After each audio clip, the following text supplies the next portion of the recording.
Hi friend, good morning. ಎಲ್ಲರಿಗೂ ವರಲಕ್ಷ್ಮಿ ಹಬ್ಬದ ಶುಭಾಶಯಗಳು.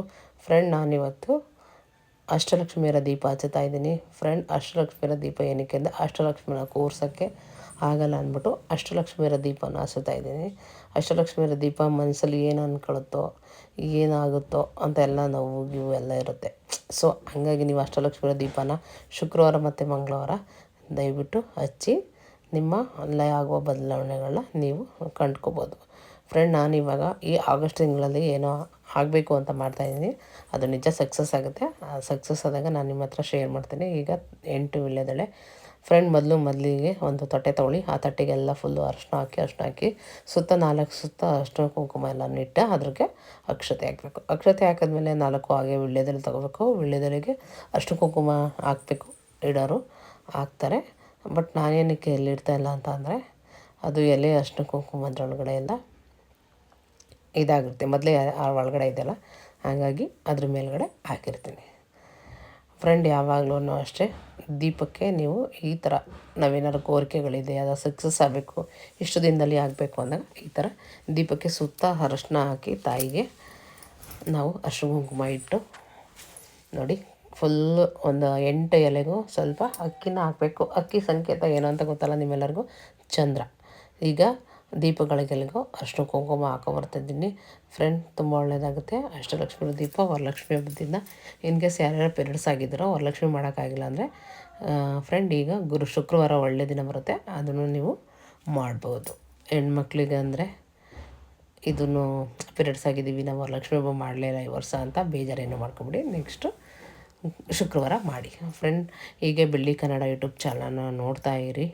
ಸಬ್ಸ್ಕ್ರೈಬರ್ ಆಗೋದನ್ನ ದಯವಿಟ್ಟು ಮರಿಬೇಡಿ. ಬನ್ನಿ, ಈಗ ನಾನು ಅಷ್ಟಲಕ್ಷ್ಮಿನ ದೀಪನ ಹಚ್ತಾಯಿದ್ದೀನಿ.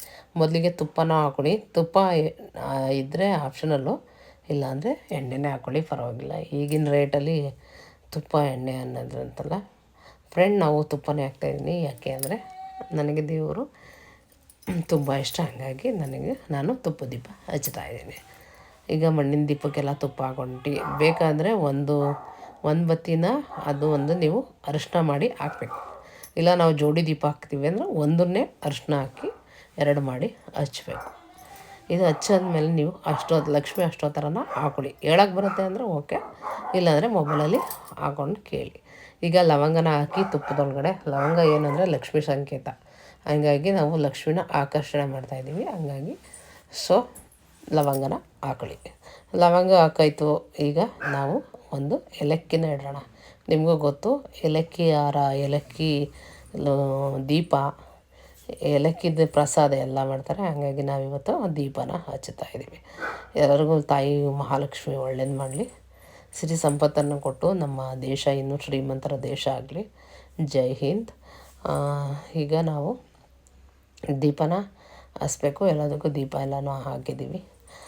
ಫ್ರೆಂಡ್, ಯಾರ್ಯಾರಿಗೆ ಮಕ್ಕಳಾಗದೇ ಇರೋದು, ಮತ್ತು ತುಂಬ ಆರೋಗ್ಯ ಸಮಸ್ಯೆ ಇರೋದು, ಮತ್ತು ಹಣದ ಸಮಸ್ಯೆ ಇರೋದು, ದಯವಿಟ್ಟು ದೇವ್ರ ಹತ್ರ ಬಿಟ್ಕೊಳ್ಳಿ, ಸಕ್ಸಸ್ ಆಗುತ್ತೆ. ಬನ್ನಿ ಫ್ರೆಂಡ್, ಈಗ ನಾವು ದೀಪನ ಹಚ್ಬಿಟ್ಟು ನಿಮಗೆ ಹೇಳ್ತೀನಿ. ಫ್ರೆಂಡ್, ಈಗ 5 ರೂಪಾಯಿನ ಕಾಯಿನ ಹಾಕಿ ಯಾವತ್ತೂ ಪಾಸಿಟಿವ್ನ ಥಿಂಕ್ ಮಾಡಬೇಕು. ಫ್ರೆಂಡ್, ಏನು ಅನ್ಕೋತಾರೋ ಹಂಗೆ ಅನ್ಕೋತಾರೆ, ಹಿಂಗೆ ಅಂತಾರೆ ಜನ ಅನ್ನೋರೆಲ್ಲ ಹೆಂಗಿರ್ತಾರೆ ಹೇಳಿ.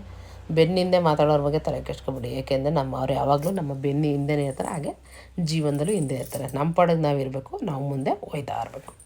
ಈಗ 5 ರೂಪಾಯಿನ ಕಾಯಿನನ್ನು ಹಾಕಿದ್ದೀನಿ. 5 ರೂಪಾಯಿನ ಕಾಯಿನ ಹಾಕಿದ್ಮೇಲೆ ತಾಯಿ ಮಹಾಲಕ್ಷ್ಮಿಗೆ ನಮ್ಗೆ ಏನಾಗಬೇಕು ಅನ್ನೋದೆಲ್ಲನೂ ಕೇಳಿ ತುಂಬ ಇಷ್ಟ ಆಗುತ್ತೆ ಲಕ್ಷ್ಮೀ ದೇವಿಗೆ. ಫ್ರೆಂಡ್, ಈಗ ಬನ್ನಿ ದೀಪ ಹಚ್ಚೋಣ. ಫ್ರೆಂಡ್, ಯಾವತ್ತೂ ಅಷ್ಟೇ ನಾವು ಒಂದು ಅಗರಬತ್ತಿನ ಇಟ್ಕೊಂಡು ಚೆಕ್ ಮಾಡಬೇಕಾಗತ್ತೆ. ಸೆಕೆಂಡ್ ಒನ್, ಈಗ ನಾವು ಆರತಿ ಮಾಡ್ತಾಯಿದ್ದೆ, ರೆಡಿ ಆಯಿತು ನೋಡಿ. ತುಂಬ ಚೆನ್ನಾಗಿ ಕಾಣಿಸುತ್ತಲ್ಲ. ಓಂ ನಮೋ ಲಂಬೋದರಾಯ ನಮಃ. ಓಂ ನಮೋ ಶ್ರೀ ಕುಬೇರ ಮಹಾಲಕ್ಷ್ಮಿ. ಕೂದಲು ಬಿಡೋಣ, ಕೂದಲು ಬರುತ್ತೆ ನೋಡುವಂತೆ.